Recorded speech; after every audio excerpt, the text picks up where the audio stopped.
Hello everyone, biology की class में आप सभी का बहुत बहुत स्वागत है। स्टार्ट करते हैं क्लास बायोडायवर्सिटी एंड कंजर्वेशन, जैव विविधता एवं संरक्षण। ये जो क्लास है हमारे हैंडआउट वीडियो का सोल्यूशन होने वाला है और आज की क्लास में हम ये जो चैप्टर है 13 चैप्टर, इसका सोल्यूशन देखेंगे। स्टार्ट करते हैं इस चैप्टर को। और हमने ये जो चैप्टर शुरू किया है इसमें हम अपनी क्लास को MCQ based, very short answer type, case based and long answer type question पढ़ के क्लियर करेंगे।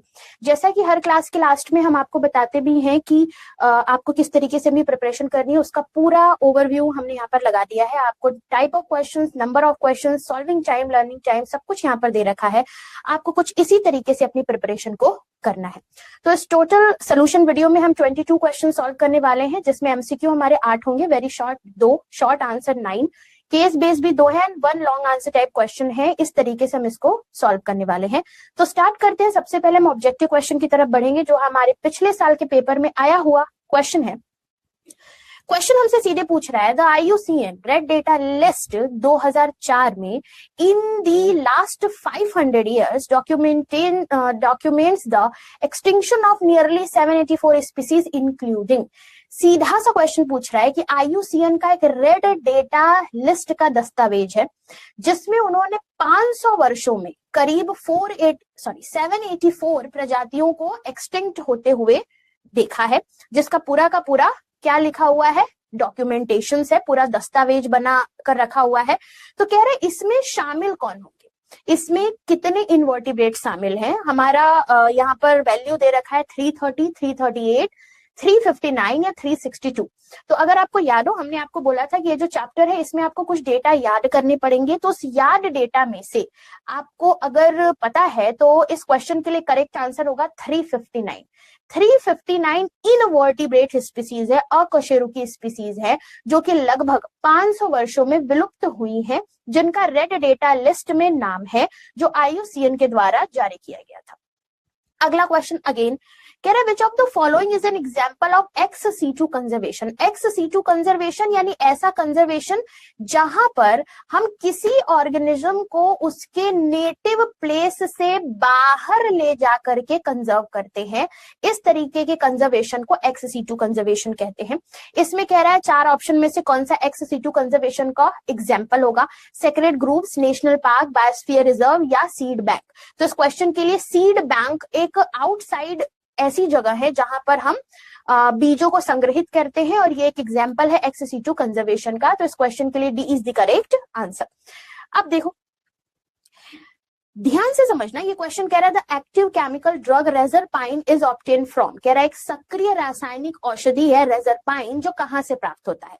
ठीक है, तो एक बहुत ही इंपॉर्टेंट ये एग्जांपल है जो आपको जेनेटिक डाइवर्सिटी वाले केस में आप दिखी थी, जिसमें हमने हिमालयन रेंज पर एक प्लांट था जिसका नाम था राउल्फिया।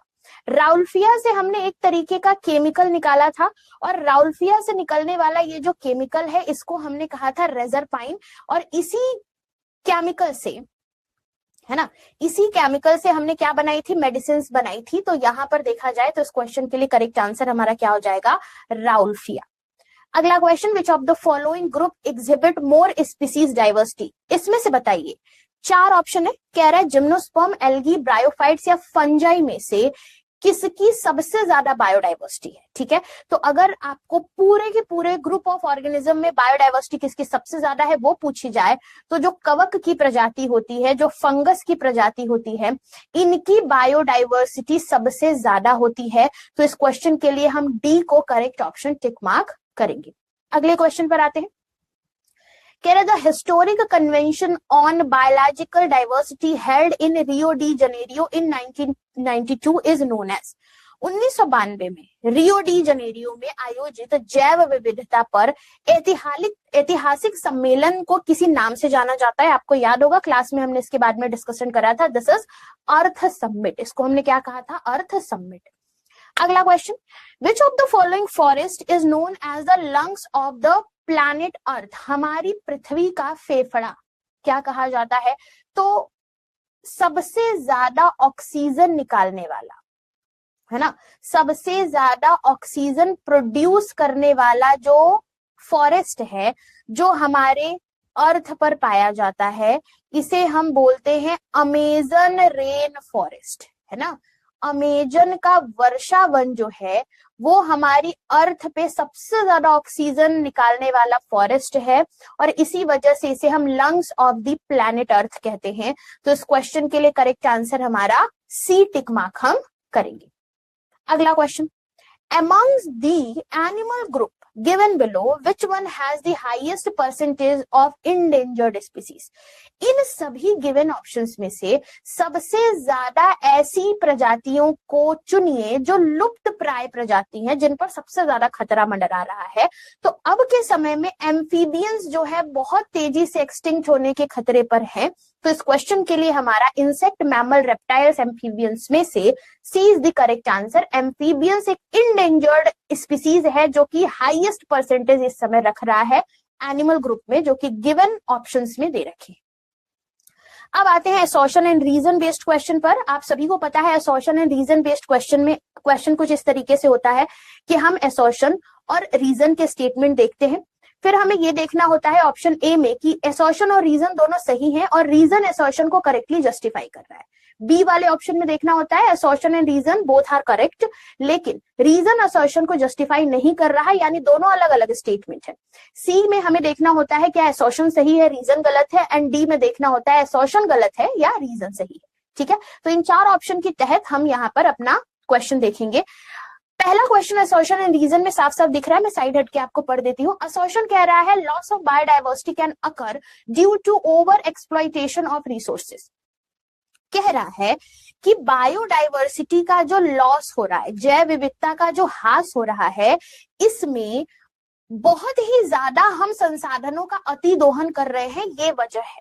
रीजन कह रहा है introduction of Clarias gariepinus in Indian rivers has led to a decline in native Indian fishes.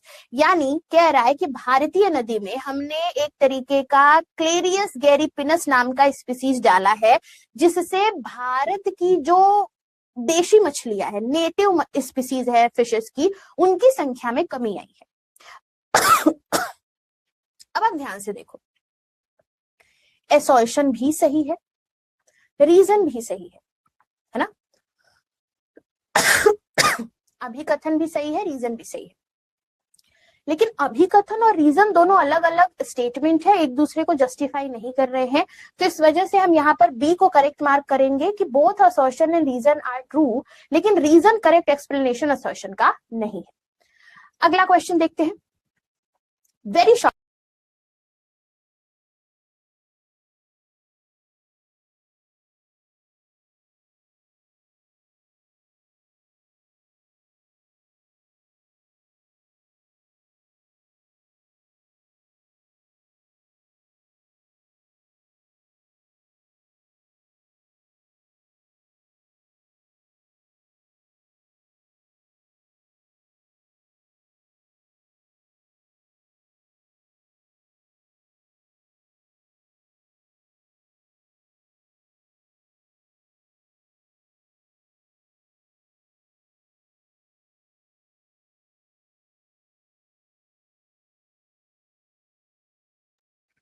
तो इस क्वेश्चन में, जो कि very short answer type question है, इसमें हमें ऑब्जेक्टिव से अलग थोड़ा सब्जेक्टिव वे में आंसर देना है। ठीक है, अब ये वेरी शॉर्ट है तो बहुत ज्यादा इसका हमें आंसर लिखना नहीं है, लेकिन हमने यहाँ आंसर आपको बताना है कि किस तरीके से आप एग्जाम में अपने लिखोगे। गिवन क्वेश्चन कह रहा है study the given graph. Graph देखना है, अभी ग्राफ आगे दिखाऊंगी। वाई, इसमें हमें एनुअल वेरिएशन देखना है सोलर रेडिएशन का अर्थ पर, कहां से कहां तक, जनवरी से दिसंबर तक। और अब हमें क्वेश्चंस के आंसर देने। ठीक है, क्वेश्चन हमारा, आपको मैंने थोड़ा टाइम छोड़ा हुआ था, आपने क्वेश्चन पढ़ा होगा। क्वेश्चन में पहला क्वेश्चन हमसे कहा है कि आइडेंटिफाई करिए सबसे पहले ग्राफ को ट्रॉपिकल रीजन पर और टेम्परेट रीजन पर। ठीक है, उसके बाद दो रीजन्स एक्स और वाई दे रखे हैं। यहाँ पर हमें बायोलॉजिकल डाइवर्सिटी के बारे में बताइए कि क्यों ज्यादा है, और इसके दो रीजंस दीजिए। ये कुछ क्वेश्चन है ना। अब ये जो क्वेश्चन है, इसमें हिंदी में भी सेम यही चीज है कि दिसंबर से जनवरी तक पृथ्वी पर सौर विकिरण में वार्षिक परिवर्तन देखने के लिए एक ग्राफ दिया गया है वाई। इस ग्राफ को देखिए और उष्णकटिबंधीय क्षेत्र और समशीतोष्ण क्षेत्र को बताइए, पहचान करिए। एक्स और वाई में से कौन सा क्षेत्र उच्च जैविक विविधता प्रदर्शित करेगा, क्यों करेगा? 2 कारण बताना है। ये रहा ग्राफ, देखो ध्यान से, 2 ग्राफ दे रखे हैं। वन ग्राफ इज एक्स वाला ग्राफ, दूसरा ग्राफ है वाई वाला ग्राफ। आपको कौन से मंथ में देखना है? जनवरी से दिसंबर तक। किस बेसिस पर? सोलर रेडिएशन के बेसिस पर, ठीक है। अब यहां पर हमारा जो पहले क्वेश्चन का आंसर होगा, अगर हम based on graph provided answer अपना देंगे तो इसका सोल्यूशन मैंने आपको यहां पर दिया है, जिसको मैं एक्सप्लेन करूंगी ताकि आपको समझ में आएगा कि कैसे लिखना है। अगर हम ग्राफ एक्स की बात करेंगे, यानी इस वाले ग्राफ की बात करेंगे, ग्राफ एक्स की बात करेंगे, है ना, तो एक्स वाला जो ग्राफ है कह रहा है कि टेम्परेट रीजन में यहां पर एक डिस्टिंक्ट पीक देखने को मिला है सोलर रेडिएशन का, क्योंकि मिडिल ऑफ द ईयर में, समर मंथ में ये पीक पर दिखा रहा है और ये डिक्लाइन हो रहा है विंटर वाले मंथ में, तो यहाँ पर सीजनल वेरिएशंस हमें देखने को मिलेंगे। लेकिन ग्राफ वाई में देखो तो कह रहा है ये ट्रॉपिकल रीजन्स का ग्राफ दिख रहा है। यहाँ पर आपको सोलर रेडिएशन जो है पूरे ईयर में स्लाइट पीक पर दिखेगा और यही कैरेक्टरिस्टिक होता है ट्रॉपिकल क्लाइमेट का, यानी पूरे वर्ष भर यहाँ पर सोलर रेडिएशन अच्छा है। लेकिन अगर आप एक्स वाले में देखो तो एक्स वाला कौन सा रीजन है? This is temperate region. X वाला रीजन कैसा रीजन दिखा रहा है? टेम्परेट रीजन दिखा रहा है। अब ध्यान से देखना, कह रहा है एक्स वाले रीजन में जब टेम्परेट रीजन में जा रहे हैं तो सोलर रेडिएशन एक समय में पीक पर है, लेकिन बाकी समय में सोलर रेडिएशन क्या है? कम है, ठीक है। लेकिन अगर हम ट्रॉपिकल रीजन, जो कि वाई वाला ग्राफ हमें दिखा रहा है, यहां पर देखेंगे तो पूरे समय सोलर रेडिएशन हमेशा ज्यादा ही है, यानी अच्छा सनलाइट हमें देखने को मिल रहा है, ठीक है। तो ग्राफ एक्स और वाई में, एक्स में हमने ट्रॉपिकल टेम्परेट रीजन देखा है एंड वाई में हमने ट्रॉपिकल रीजन देखा है। अब कह रहे हैं इन दोनों में से बायोडाइवर्सिटी सबसे ज्यादा किसमें होगी? जाहिर सी बात है वाई वाले में होगी। क्यों? क्योंकि वाई वाले में आप देखो तो सीजन्स जो है वो बहुत ही कम परिवर्तित हो रहे हैं, एक तरीके से कांस्टेंट है, जिसकी वजह से इन्वायरमेंट वहां का प्रेडिक्टेबल होता है। सोलर एनर्जी यहाँ पर ज्यादा है और स्पीसीज जो है यहाँ पर ज्यादा डाइवर्सिफाई होंगे ज्यादा लंबे समय तक, क्योंकि सोलर एनर्जी है, यहाँ प्रोडक्टिविटी ज्यादा होगी तो स्पीसीज डाइवर्सिफिकेशन भी ज्यादा होगा। तो इस तरीके से इसका आंसर हम लिख सकते हैं। अगला क्वेश्चन कह रहा है, फिर से एक ग्राफ वाला क्वेश्चन है। इसमें हमें एक रिलेशनशिप देखना है स्पीसीज रिचनेस और area on a log scale for bat and fishes, ठीक है। बैट और फिशेस के बीच में ये रिलेशनशिप देखना है और यहाँ पर एक इक्वेशन लिखना है रिलेशनशिप के लिए लॉगरिथमिक स्केल पर, ठीक है। तो साइड हटके मैं क्वेश्चन पढ़ाती हूँ। कह रहा है क्वेश्चन, चमगादड़ों और मछलियों के लिए लॉग पैमाने पर प्रजातियों की समृद्धि और क्षेत्रफल के बीच संबंध को ग्राफिक रूप से दर्शाना है और इनका लघु गुणकीय पैमाने पर समीकरण भी लिखना है, ठीक है। तो ये चीज हमें बनानी है, बतानी है। जब हम स्पीसीज रिचनेस की बात करेंगे, ठीक है, यही ग्राफ आप बना लेना, इस तरीके से ग्राफ बनाना होगा। तो हम एरिया और स्पीसीज रिचनेस की अगर हम बात करेंगे तो कुछ इस तरीके से हम ग्राफ बनाएंगे। मैं साइड हटके एक बार दिखा देती हूँ और इसका फॉर्मूला हम लगाएंगे log s is equal to log c plus z log a, ठीक है। ये रहेगा इसका फॉर्मूला इस क्वेश्चन के लिए। ओके अब आते हैं शॉर्ट आंसर टाइप क्वेश्चन पर। शॉर्ट आंसर टाइप क्वेश्चन में थोड़ा सा बड़ा स्टेटमेंट हमें लिखना होता है, जिसमें हमारा क्वेश्चन कह रहा है कि tropical regions have more species than the temperate region. हमें पता है टेम्परेट रीजन से ज्यादा स्पीसीज ट्रॉपिकल रीजन्स में होती है। How have biologist tried to explain this in their own way? Explain कह रहे, अगर हम उष्णकटिबंधीय क्षेत्र में समशीतोष्ण क्षेत्र की तुलना देखें तो उष्णकटिबंधीय क्षेत्र में अधिक जातियां पाई जाती हैं। जीव वैज्ञानिकों ने इसे अपने तरीके से कैसे समझाया है, ठीक है। तो अगर हम ट्रॉपिकल रीजन की बात करें, सबसे सिंपल वे है कि ट्रॉपिकल रीजन में जो सनलाइट होती है वो बहुत ही रिच होती है, सही से पड़ती है। अब क्योंकि यहाँ पर सनलाइट बहुत ही रिच तरीके से पड़ रही है, ऑल्सो सीजनल चेंजेस बहुत कम है, तो इस वजह से यहाँ का जो इन्वायरमेंट है वो प्रिडिक्टेबल है, ठीक है। और प्रिडिक्टेबल इन्वायरमेंट है, सनलाइट रिच है, डाइवर्सिटी यहाँ पर स्पीसीज की बहुत ज्यादा होगी और यहाँ इसी वजह से जो पॉपुलेशन है वो भी ज्यादा देखने को मिलती है। ठीक है। अगेन हम ये भी कह सकते हैं कि ट्रॉपिकल रीजन ज्यादा अवेलेबिलिटी दिखाता है सोलर एनर्जी के लिए, जो कि हायर प्रोडक्टिविटी दिखाता है। अब जहां पर सनलाइट ज्यादा वहां पर प्रोडक्टिविटी ज्यादा तो डाइवर्सिटी ज्यादा। ठीक है। अगेन ट्रॉपिकल रीजन्स जो होते हैं यहाँ पर frequent glaciation in the past and Riemann undisturbed for millions of years, hence had a long evolutionary time for species diversification। कहने का मतलब कि ट्रॉपिकल रीजन में जब से लोग रह रहे हैं ना, लंबे समय तक वहीं पर रह रहे हैं, ज्यादा उन्होंने यहाँ वहां जाना नहीं किया है, एक ही जगह पर लंबे समय तक रहे हैं, अनडिस्टर्ब रहे हैं, इन्वायरमेंटल चेंजेस बहुत कम हुए हैं, मिलियन ईयर से यहीं पर रह रहे हैं, तो यहाँ पर एवोल्यूशनरी टाइम लोगों को ज्यादा मिला है, इसी वजह से यहाँ पर डाइवर्सिफिकेशन भी ज्यादा हुआ है। ऐसे जवाब दे सकते हैं, है ना। अगला क्वेश्चन भी हमारा एक सर्वे के बेसिस पर है। क्वेश्चन हमसे कह रहा है कि हमने डेटा कलेक्ट किया है, सर्वे किया है, इस सर्वे में हमने देखा है कि जो स्पीसीज रिचनेस है मैमल्स के लिए 3 डिफरेंट क्लाइमेट रीजन पर हमने देखे हैं वर्ल्ड में पूरे, जो कि हमने बार से देखा है, एक बार से रिप्रेजेंट किया है।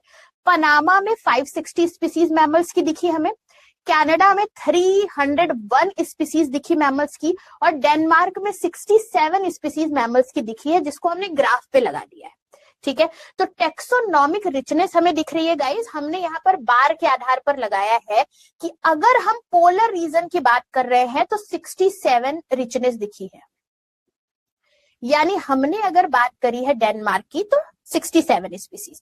फिर जब हम टेम्परेट रीजन पर थोड़े जाते हैं तो यहाँ पर स्पीसीज 301 है मैमल्स की, एंड अगेन हम अगर ट्रॉपिकल रीजन पर जाते हैं विच इज पनामा, तो हम 560 के आधार पर यहाँ पर देख रहे हैं स्पीसीज रिचनेस, जो कि हमने यहाँ पर ही ग्राफ में ही आपको बता दिया।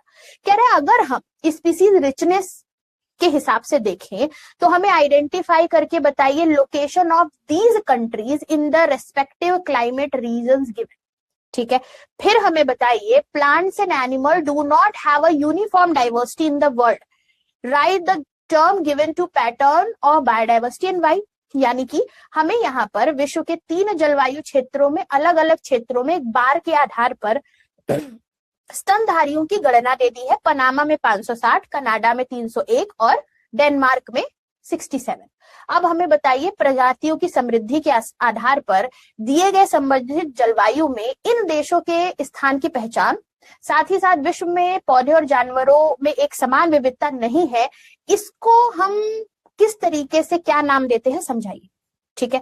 तो अगर हम लोकेशन आइडेंटिफाई कर रहे हैं स्पीसीज रिचनेस के आधार पर, तो जैसा कि मैंने ग्राफ में वहीं पर एक्सप्लेन कर दिया था कि ट्रॉपिक रीजन में सबसे ज्यादा स्पीसीज रिचनेस होगा which is Panama 560, temperate region में उससे थोड़ा कम होगा विच इज 301, और पोलर रीजन डेनमार्क में सबसे कम होगा विच इज 67 अप्रॉक्स। तो इस तरीके से हम आइडेंटिफाई कर लेंगे अपने बाग को।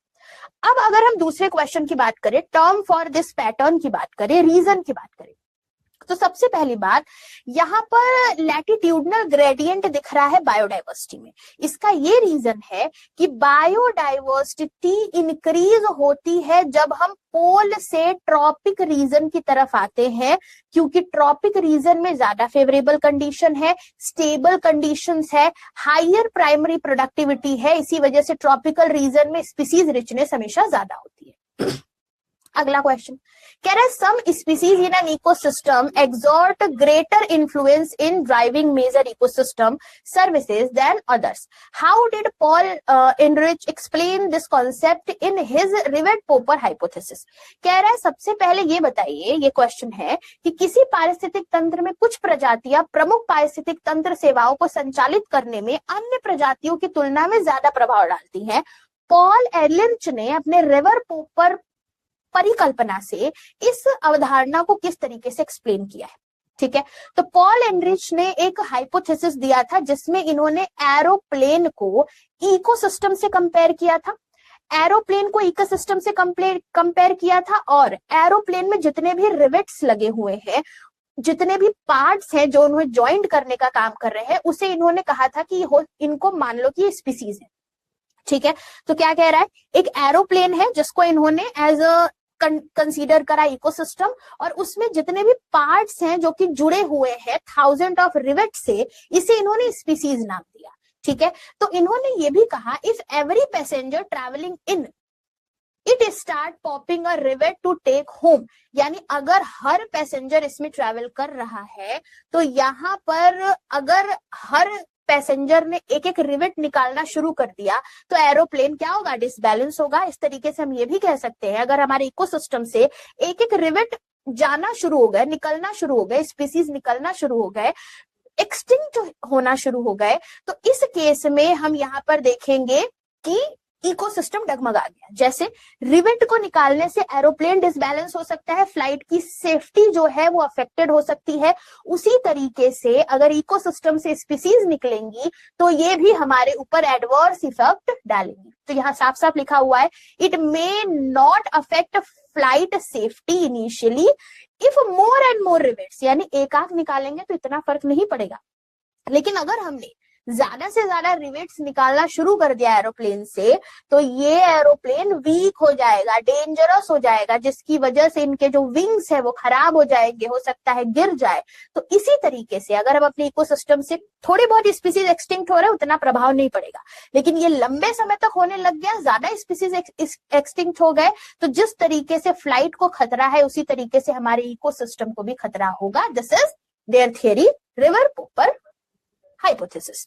अब देखो अगला क्वेश्चन, अब यहाँ पर पिक्चर है, इस पिक्चर में हमें एक तरीके के स्मॉलर पैचेस दिख रहे हैं, ये प्रोसेस से कंटिन्यू हो रहा है, इंक्रीज हो रहा है, एक्सपेंड हो रहा है ओवर टाइम ह्यूमन इम्पैक्ट से, ठीक है। तो यहाँ पर हमें स्पीसीज हैबिटेट देखनी है। हैबिटेट लॉस अगर हम यहाँ पर देखते रहे तो कह रहा है सबसे पहले ये ओरिजिनल हैबिटेट है, देखो धीरे धीरे हैबिटेट लॉस हो गई और गैप बहुत ज्यादा बन गया, ठीक है। अब गैप इस वजह से बना क्योंकि गैप को बनाने के लिए ह्यूमन एक्टिविटीज जिम्मेदार है, यहाँ पर साफ साफ ये डायग्राम लगाकर रखा गया है।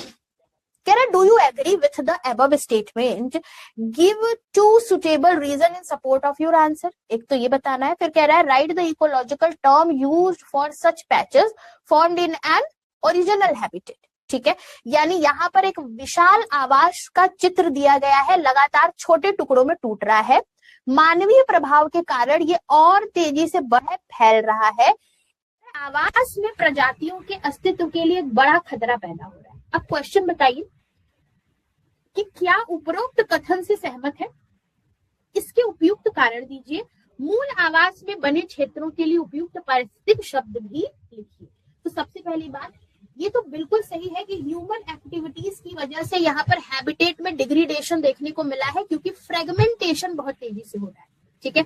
अब फ्रेगमेंटेशन की वजह से बहुत सारे स्पीसीज जो है, मैमल्स जो है, बर्ड्स जो है, माइग्रेटरी बर्ड्स जो है, ये सारे के सारे क्या होंगे, अपनी पॉपुलेशन डिक्लाइन करेंगे। यानी बिल्कुल सही बात है, ह्यूमन एक्टिविटीज की वजह से ही, फ्रेगमेंटेशन की वजह से ही यहाँ पर लॉस देखने को मिल रहा है, ठीक है। तो ये प्रोसेस क्या है जिसके जरिए हमने ये सारा का सारा लॉस देखा है, this process is known as fragmentation, ठीक है। जिस तरीके से इसका आंसर लिख सकते हैं। अब अगला question, What are the consequences of loss of biodiversity in a region? Explain. किसी क्षेत्र में अगर जैव विविधता के नुकसान हुए तो उसके क्या परिणाम होंगे, इसकी व्याख्या कर रहा है। अगेन थियरी वाला क्वेश्चन, कह रहा है अगर हम किसी गिवन रीजन में बायोडाइवर्सिटी को खो देते हैं तो सबसे पहली बात तो हमारा इकोसिस्टम इम्बैलेंस हो जाएगा, यानी हमारा फूड चेन डिस्टर्ब हो जाएगा। इकोलॉजिकल प्रोसेस के लिए ये बहुत जरूरी है, जिसकी वजह से हमारा इकोसिस्टम और उनकी स्टेबिलिटी और उनकी प्रोडक्टिविटी ये कम हो जाएगी। तो इकोसिस्टम इम्बैलेंस हो गया, जिसकी वजह से जो फूड चेन चल रहा है उसमें कमी आ गई। इकोलॉजिकल प्रोसेसेस में डिसरप्शन हो गया, जिसकी वजह से इकोसिस्टम स्टेबिलिटी में नहीं रहेगा, स्थिरता में नहीं रहेगा, और साथ ही साथ प्रोडक्टिविटी भी कम हो जाएगी। तो एक तो ये खतरा है। दूसरा, इकोनॉमिक लॉसेस। अगर बायोडाइवर्सिटी लॉस होता है तो रिसोर्सेज जैसे कि टिम्बर, फिश, मेडिसिनल प्लांट, ये सारे के सारे जो अब हम अपने इंडस्ट्रीज में अपनी जिंदगी के लिए यूज कर रहे हैं, अगर इकोनॉमिक लॉस हो जाएगा इस कंडीशन में, यानी कि बायोडाइवर्सिटी को अगर हम सही से बचाकर नहीं रखेंगे, तो आने वाली समय में जिन चीजों को हम इंडस्ट्रीज में अपनी जिंदगी में यूज कर रहे हैं वो भी खत्म होने लगेंगी, जिससे कि हमें क्या होगा, इकोनॉमिक लॉस होगा। अगेन, अगर बायोडाइवर्सिटी कम हो रही है, खत्म हो रही है, तो इन्वायरमेंटल डिग्रेडेशन भी होगा। जैसे बायोडाइवर्सिटी की लॉस की वजह से सॉइल फर्टिलिटी यानी मिट्टी की जो उपज है वो रिड्यूस होगी, पानी की क्वालिटी खराब होगी या रिड्यूस होगी, या पानी कम बचेगा। हम यहाँ पर देखें तो बहुत सारे नेचुरल डिजास्टर जैसे फ्लड हो गया, ड्रॉट हो गया यानी सूखा, बाढ़, इन सब के ज्यादा चांसेस बढ़ जाएंगे अगर हमने बायोडाइवर्सिटी को खोया तो। ठीक है, अब यहाँ पर गिवन बिलो एक पाई चार्ट है, मैं साइड हट के दिखा रही हूँ। This pie chart represent global biodiversity. किस तरीके से हमें यहाँ पर बताना है कि number of major species taxa में कौन से हैं। अब ये वर्टिब्रेट स्पीसीज है जिसका एक पाई चार्ट बनाया गया है। आपने पाई चार्ट अभी देखा जैसा कि मैंने डायग्राम में लगाया। अब यहाँ पर एक्स और वाई को पाई चार्ट में आइडेंटिफाई करना है। फिर हमें बताना है extinction of species across taxa are not random, which group among the vertebrate is more vulnerable to extinction. कह रहा है रैंडम एक्सटिंक्शन नहीं हो रहा, हमें बताइए किस वर्टिब्रेट में सबसे ज्यादा एक्सटिंक्शन देखने को मिला है, और हमें एक एग्जाम्पल बताइए किन रशिया, मॉरिशस एंड ऑस्ट्रेलिया में जो रीसेंट स्पीसीज का एक्सटिंक्शन हुआ है। गिवन पाई चार्ट में प्रमुख वर्गों की प्रजातियों की वैश्विक जैव विविधता का अनुपात हमने यहाँ पर दर्शाया है। ये वर्टिब्रेट्स में सारी की सारी विविधताएं दर्शाई गई है। कह रहा है एक्स और वाई पहचानिए। कह रहा है वर्गों में प्रजातियों का विलुप्त होना याक्षणिक नहीं है। कशेरुकियों में कौन सा समूह विलुप्त होने के लिए अधिक संवेदनशील है। रूस, मॉरिशस, ऑस्ट्रेलिया में कौन सी प्रजाति हाल ही में विलुप्त हुई है। तो एक्स और वाई को अगर आइडेंटिफाई करेंगे तो X is fish and Y is amphibian. चलो ध्यान से देख लो। एक्स हमारा क्या है, मछलियों की प्रजातियां है। जब आप अपनी एनसीईआरटी की किताब में स्पाई चार्ट को देखोगे तो ये मछलियों की प्रजातियां है। और वाई हमारा क्या है, उभयचर है यानी एम्फीबियंस है ना। वाई इज एम्फीबियंस, उभयचर एंड मछलियां। ठीक है, तो एक्स और वाई को तो हमने पहचान लिया। एक्स इज फिशेस, जो सबसे ज्यादा वर्टिब्रेट्स के लार्जेस्ट ग्रुप यहाँ पर हमें देखने को मिलेंगे, और वाई स्मॉलेस्ट ग्रुप है वर्टिब्रेट्स में जो कि एम्फीबियंस है, जो कि हमें चार्ट में दिखेगा आपके डायग्राम, एनसीईआरटी डायग्राम में ये दिया हुआ है। सबसे ज्यादा एक्सटिंक्शन जिस ग्रुप पर है वो है एम्फीबियंस। ठीक है, एम्फीबियंस सबसे ज्यादा प्रभावित होते हैं habitat loss, pollution, climate change, disease, इन सब चीजों से। इसी वजह से एम्फीबियंस के एक्सटिंक्ट होने का खतरा ज्यादा है। साथ ही साथ रीसेंट एक्सटिंक्शन रसिया में अगर देखा जाए तो कैस्पियन टाइगर का हुआ है, मॉरिशस में डोडो बर्ड का हुआ है, ऑस्ट्रेलिया में थाइक्लासाइन का हुआ है। इस तरीके से तस्मानियन टाइगर का रीसेंट एक्सटिंक्शन हुआ है। ऐसे हम लिख सकते हैं अपने गिवन क्वेश्चन का आंसर। ठीक है, ओके। अब हमारा अगला क्वेश्चन है। अगला क्वेश्चन हमसे कह रहा है enlist 2 criteria that are used to identify a region for maximum protection as biodiversity hotspot. Name any 2 hotspot regions in our country. ठीक है, तो 2 क्राइटेरिया बताइए, आइडेंटिफाई करिए ऐसे रीजन को जहां पर ज्यादा प्रोटेक्शन की जरूरत है, बायोडाइवर्सिटी हॉटस्पॉट जिन्हें हम बनाते हैं। 2 हॉटस्पॉट हमारी कंट्री के लिए लिखिए। तो सबसे पहले ऐसी जगह जहां पर बहुत ही ज्यादा हाई डिग्री इंडेमिक स्पीसीज की होती है, यानी ऐसी स्पीसीज जो सिर्फ उसी एरिया में सबसे ज्यादा पाई जाती है, ऐसी जगह को हम हॉटस्पॉट बनाकर रखते हैं। ठीक है, और साथ ही साथ वो स्पीसीज रिचनेस में है, यानी बाकी किसी जगह पर उस स्पीसीज का पाया जाना पॉसिबल नहीं है, ना तो उनकी एक भी संख्या है, रिचनेस में है वो वहां पर, तो ऐसी जगह को हम हॉटस्पॉट बनाते हैं। यही हमारे बायोलॉजिकल हॉटस्पॉट होते हैं। हमारी कंट्री में वेस्टर्न घाट, हिमालय, इंडो वर्मा रीजन, ये 3 ऐसे हॉटस्पॉट है जो इंडिया के हॉटस्पॉट है, हमारी कंट्री के हॉटस्पॉट है, इनको याद रखिए। अब आते हैं अपने अगले क्वेश्चन पर। कह रहा है the world is facing accelerated rates of species extinction largely due to human activities. Explain why 3 human activities responsible for accelerated rate of species extinction. कह रहा है मानव गतिविधियों के कारण विश्व में जनसंख्या के विलुप्त होने की दर में तीव्र वृद्धि हो रही है। प्रजातियों के विलुप्त होने की तीव्र दर के लिए उत्तरदायी किन्हीं 3 मानवीय गतिविधियों की व्याख्या हमें इस क्वेश्चन में करनी है। अगेन थियरी वाला बड़ा क्वेश्चन।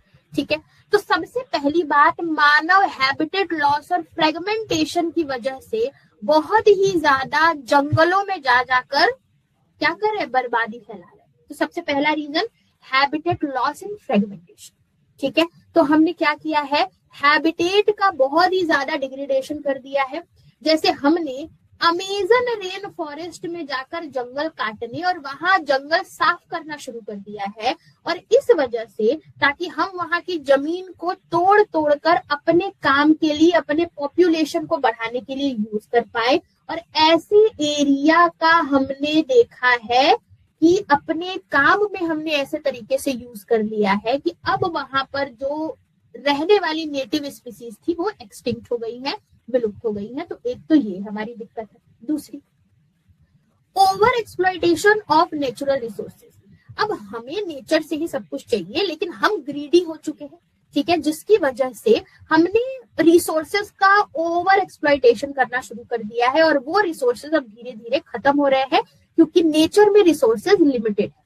ठीक है, तो स्टेलर्स सी काऊ और पैसेंजर पिजन, मरीन फिशेज, ये सारे कुछ ऐसे तरीके के जीव है जिनका हमने इतना ज्यादा यूज कर दिया कि अब वो एक्सटिंक्ट होने की कगार पर आ चुके हैं, और बहुत सारे एक्सटिंक्ट हो भी चुके हैं। तो ओवर एक्सप्लॉइटेशन नेचुरल रिसोर्सेज का भी हमारे एक्सटिंक्शन या फिर कह सकते हो स्पीसीज के एक्सटिंक्शन का एक मेन कारण है, और बायोडाइवर्सिटी के लॉस का मेन कारण। कुछ ऐसा भी कारण है जिसमें अगर हम एक स्पीसीज का एक्सटिंक्शन देखते हैं तो दूसरी स्पीसीज जो उससे रिलेटेड है वो भी एक्सटिंक्ट हो जाती है, विच इज को एक्सटिंक्शन ऑफ स्पीसीज।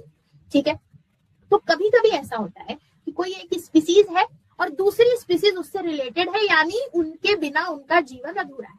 तो अगर उसकी एक स्पीसीज एक्सटिंक्ट होती है तो उससे रिलेटेड दूसरी स्पीसीज भी एक्सटिंक्ट हो जाती है, और इसी तरीके से को एक्सटिंक्शन स्पीसीज की भी बायोडाइवर्सिटी लॉस की तरफ जा रही है। तो एक्सटिंक्शन ऑफ एनी ऑर्गेनिज्म और प्लांट और एनिमल और प्लांट पॉलिनेटर म्यूचुअलिज्म का कारण अगर है, या फिर किसी तरीके से रिलेशनशिप में है और एक दूसरे के साथ ही जिंदगी जी रहे हैं, एक दूसरे के बिना उनका जीवन संभव नहीं है, एक भी स्पीसीज अगर वहां से एक्सटिंक्ट हुआ तो उससे रिलेटेड अदर स्पीसीज भी एक्सटिंक्ट हो जाते हैं।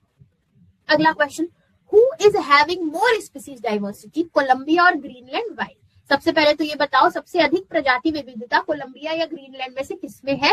पॉल एलिंच द्वारा प्रस्तावित अवधारणा की व्याख्या कीजिए। ऑलरेडी हमने पॉल एलिंच की प्रस्तावना पढ़ ली है, एंड अब कोलंबिया और ग्रीनलैंड वाला भी हमें थोड़ा थोड़ा तो समझ में आ गया होगा। ठीक है, क्यों? देखो, अब देखो ध्यान से, कोलंबिया जो है यहाँ पर सनलाइट मैक्सिमम पाई जा रही है।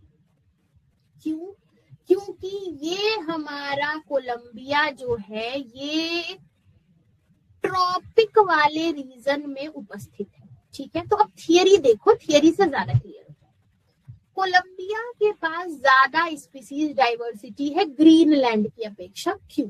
क्योंकि कोलंबिया हमारे ट्रॉपिकल रीजन में आता है। कोलंबियाज का जो लोकेशन है ये आइडियल कंडीशन प्रोवाइड करता है बायोडाइवर्सिटी के लिए। मैं साइड हट के एक्सप्लेन करती हूँ। ये जो रीजन है कोलंबिया का, जो एक आइडियल कंडीशन बता रहा है बायोडाइवर्सिटी के लिए, ये इस वजह से क्योंकि यहाँ गर्मी है, यहाँ वर्षा अच्छे से होती है, यहाँ डाइवर्स इकोसिस्टम है, अमेजन रेन फॉरेस्ट है, बहुत माउंटेन्स है, पैसिफिक कोस्ट है, बहुत सारी ऐसी चीजें हैं जहां पर स्पीसीज को जिंदा रहने के लिए बहुत अच्छी चीजें आराम से मिल जाएगी। और इसी वजह से स्पीसीज अक्रॉस ऑल टेक्सा यहाँ पर बहुत ही रिच है, जैसे बर्ड्स, ऑर्किड्स, एम्फीबियंस, ये सब बहुत ही रिच मात्रा में पाए जाते हैं। ठीक है, ग्रीनलैंड में ऐसा नहीं है। क्यों? क्योंकि ग्रीनलैंड जो है ये बिल्कुल आर्कटिक वाले रीजन में है, यानी एक्सट्रीम पोलर क्लाइमेट में है। सर्दी ज्यादा है, गर्मी ज्यादा है, हार्श कंडीशन है, बहुत लंबे समय तक यहाँ पर सर्दियां पड़ती रहती हैं, सनलाइट बहुत अच्छे से नहीं पड़ती, जिसकी वजह से बहुत सारा जो यहाँ का लैंड है वो बर्फ से ढका रहता है। और यहाँ पर नंबर ऑफ स्पीसीज जो है वो बहुत कम है, जो लिमिटेड है, जो सरवाइव करती है। इसी वजह से ट्रॉपिकल रीजन की अपेक्षा यहाँ पर जो स्पीसीज रिचनेस है वो कम है। ठीक है, अगला रिवर कॉपर हाइपोथेसिस जो कि पॉल एलरिच द्वारा हमें देखने को मिली थी, ये हमने ऑलरेडी पढ़ रखा है, जिसमें हमने आपको बताया था कि इन्होंने एरोप्लेन को इकोसिस्टम से कंपेयर किया है और एरोप्लेन के जो पॉइंट ज्वाइंट हुए थे, थाउजेंड ऑफ रिवर्स को हमने यहाँ पर किसी से स्पीसीज से कंपेयर किया था। यही हाइपोथेसिस जो हमने पीछे लिखी है वही सेम आपको यहाँ पर लिखी है। अब हमारा एक क्वेश्चन आता है which is case based question. हमें यहाँ पर एक डायग्राम देखना है, मैं साइड हट के पढ़ रही हूँ। यहाँ पर एक डायग्रामेटिक रिप्रेजेंटेशन है जहां पर अर्थ के रीजन्स मार्क है ए और बी, ठीक है। यहाँ पर क्वेश्चन में हमें बताना है कि इस रीजन के हिसाब से, आप डायग्राम देख रहे हो, इस रीजन के हिसाब से हमें देखना है कि ऑब्जर्वेशन बताइए regarding the species diversity when moving from region A to region B, give 2 reasons also. अगर स्पीसीज डाइवर्सिटी ए से बी की तरफ गई तो क्या होगा, 2 रीजन बताइए। ऑल्सो हमें यहाँ पर अप्रोक्सीमेट नंबर बर्ड स्पीसीज का जो कि इंडिया में रिकॉर्डेड है वो बताना है, और हमें या तो ये बताना है कि ऐसे रीजन बताइए वर्ल्ड में जहां पर ग्रेट बायोडाइवर्सिटी है, मेंशन करिए क्यों। सबसे पहले हम अगर ऑब्जर्वेशन एंड रीजंस देखें तो हमने ऑब्जर्वेशन में ये देखा कि स्पीसीज डाइवर्सिटी डिक्रीज करेगी जब हम रीजन ए से रीजन बी की तरफ जाएंगे। आइए डायग्राम देखते हैं। जैसा कि हमने बताया, कंसीडर किया कि ये अर्थ है, बीच वाली जगह पर सनलाइट बहुत अच्छे से पड़ती है, ऊपर वाली जगह पर सनलाइट कम पड़ती है। अगर हम ए से बी की तरफ जाएंगे तो हमारा जो स्पीसीज डाइवर्सिटी है, याद रखना, ए से बी की तरफ जाएंगे तो स्पीसीज डाइवर्सिटी कम होगी। लेकिन अगर यही हम उल्टा कर दें, यही हम बी से ए की तरफ जाएं तो हमारा जो स्पीसीज की डाइवर्सिटी है ना, जब हम कहां से जाएं, बी से ए की तरफ जाएं तो हमारा जो स्पीसीज डाइवर्सिटी है वो बढ़ेगा, है ना। यानी हमेशा याद रखना, जब हम पोलर रीजन की तरफ जाते हैं तो स्पीसीज डाइवर्सिटी कम होती है, और जब हम पोलर रीजन से बीच की तरफ आते हैं तो स्पीसीज डाइवर्सिटी ज्यादा होती है। तो यहाँ यही साफ साफ लिखा है कि जब हम रीजन ए से बी की तरफ जाएंगे, यानी इक्वेटर से पोल वाले रीजन की तरफ, तो स्पीसीज डाइवर्सिटी घटेगी। अब यहाँ पर क्या रीजन है? रीजन ये है कि सबसे पहली बात कि फेवरेबल क्लाइमेट हमारा ए की तरफ ज्यादा है, क्योंकि यहाँ पर गर्मी है, स्टेबल क्लाइमेट है, इक्वेटर के पास में है, हाई प्रोडक्टिविटी है, जिसकी वजह से डाइवर्सिटी यहाँ पर ज्यादा होगी। यहाँ पर अगर हम पोल्स की तरफ जाते हैं तो यहाँ सर्दी है, टेम्परेचर कम है, यहाँ पर सीजन बहुत जल्दी बदलते हैं, यहाँ स्पीसीज डाइवर्सिटी क्या है, लिमिटेड होगी, क्योंकि यहाँ पर सर्वाइवल टफ है थोड़ा, ठीक है। अब दूसरे क्वेश्चन में पूछा था इंडिया में बर्ड की कितनी स्पीसीज है, तो आपको अगेन इसको याद करना पड़ेगा कि भारत में अप्रोक्सीमेटली 1300 बर्ड स्पीसीज है। बहुत ही डाइवर्स इकोसिस्टम है, यहाँ जंगल, वेटलैंड, ग्रासलैंड, ये सारी चीजें पाई जाती है। क्यों ऐसा है भाई? क्योंकि इंडिया ट्रॉपिकल रीजन के पास में पड़ता है, इसका ज्यादा से ज्यादा एरिया ट्रॉपिकल लोकेशन में पड़ता है, इसी वजह से हमारी कंट्री में बायोडाइवर्सिटी सपोर्ट के लिए बहुत अच्छा है और बायोडाइवर्सिटी रिचनेस है। सबसे ग्रेटेस्ट बायोडाइवर्सिटी कहाँ की है, अगला ये क्वेश्चन था। तो बहुत ही सिंपल बात है, Amazon rain forest south America में जो पाया जा रहा है वो सबसे ज्यादा ग्रेट बायोडाइवर्सिटी रीजन है। क्यों? क्योंकि यहाँ पर गर्मी है, डेंस वेजिटेशन है, रिसोर्सेज बहुत ज्यादा है, और एक आइडियल कंडीशन है स्पीसीज की वेराइटी को फैलाने की, ठीक है। तो इस तरीके से इसका आंसर देखेंगे। अब आते हैं लॉन्ग आंसर का क्वेश्चन पे, जो कि हमारा आखिरी प्रश्न होने वाला है, ठीक है। क्वेश्चन हमसे पूछ रहा है कि explain given 3 reasons why tropics show greatest level of species diversity, draw a graph showing species area relationship, name the naturalist who studied such relationships, right the observation made by him. तो सबसे पहले side हट के मैं question पढ़ती हूँ। 3 कारण बताना है हमें उष्णकटिबंधीय क्षेत्र में प्रजाति विविधता का स्तर अधिक क्यों है। अगेन प्रजातीय क्षेत्र संबंध को दर्शाने वाला एक ग्राफ बनाना है, उस प्राकृतिकवादी का नाम बताना है जिसने इस संबंध का अध्ययन किया था, और उनका अवलोकन लिखना है। ये टोटल क्वेश्चन है हमारा, लॉन्ग आंसर टाइप क्वेश्चन, ठीक है। तो सबसे पहले क्वेश्चन का पहले जवाब देते हैं। तो हम सभी को पता है जो ट्रॉपिकल रीजन होता है यहाँ पर ग्रेटेस्ट लेवल होता है स्पीसीज डाइवर्सिटी का, क्योंकि यहाँ पर फॉलोइंग ऐसे रीजंस है जिसकी वजह से यहाँ पर बहुत ही ज्यादा स्पीसीज डाइवर्सिटी पाई जाती है। जैसे यहाँ लोगों को ज्यादा एवोल्यूशनरी टाइम मिला हुआ है। कैसे?